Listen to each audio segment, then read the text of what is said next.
சாய்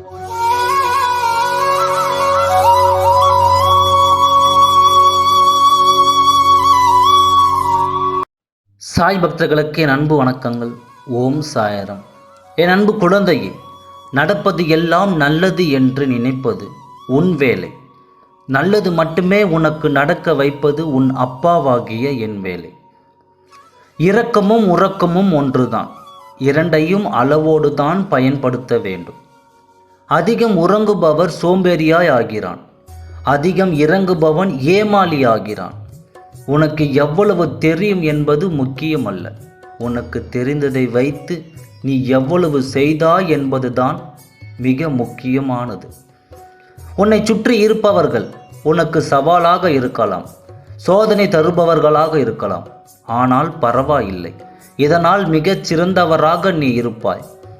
உன் வாழ்க்கையில் நீ பட்ட கஷ்டங்கள் அனைத்தும் முடியப் போகிறது. எதையும் யோசிக்காதே, சற்று ஓய்வெடு. வறுமை தரும் கல்வி மிக பெரியது. அதை ஆரம்ப கல்வியாக ஒரு முறை கற்றவருக்கு மொத்த வாழ்க்கையும் வழிநடத்த அந்த அனுபவம் போதுமானது. விதி என்று எதையும் நீ விட்டு விடாதே. தொடர்ந்து முயற்சி செய்து கொண்டே இரு. விதி விலக்கு என்று ஒன்று உள்ளது. நீ சிலருக்கு முக்கியமானவராக இருக்கலாம், ஆனால் எல்லா நேரத்திலும் இருக்க முடியாது என்பதுதான் உண்மை. முயல்கள் சொல்கிறது திறமைக்கு முகம் தேவையில்லை என்று. மலர்கள் சொல்கிறது எத்தனை நாள் வாழ்கிறோம் என்பதை விட எப்படி வாழ்கிறாய் என்பதுதான் முக்கியம் என்று. கடலின் அலைகள் சொல்வது எத்தனை பின்னடைவு வந்தாலும் முயற்சியால் முன்னேறி வா. ஒரு மனிதனாக அனைவருக்கும் நம் வாழ்க்கையில் இரண்டு முக்கியமான விஷயங்கள் இருக்கிறது. ஒன்று மரியாதை, இன்னொன்று நிம்மதி. எல்லா பிரச்சனைக்கும் முதலில் தீர்வு காண துடிக்கும் முதல் இதயம் உன் தாய் மட்டுமே. யாருக்காகவும் உன் தாய் பாசத்தை துளைத்து விடாதே.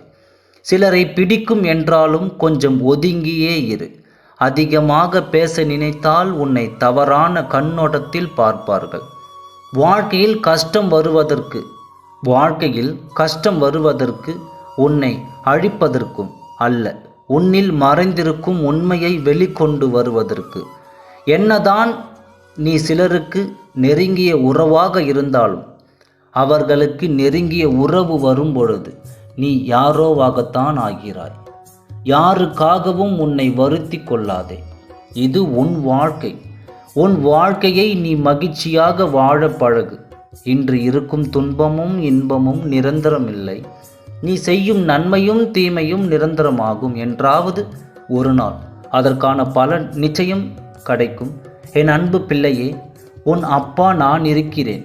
உனக்காக நீ இதுவரை பட்ட கஷ்டங்கள் அனைத்தும் போதும். இதுவரை நான் கூறியது உன் மனதில் பதிந்தது அல்லவா? அதை தெளிவாக புரிந்து கொண்டால் நிச்சயம் உன் வாழ்க்கையில் நீ எதற்கும் கலங்க வேண்டாம். நல்லதை நினைப்போம், நல்லதே நடக்கும். ஓம் சாய்ராம். நன்றி, வணக்கம்.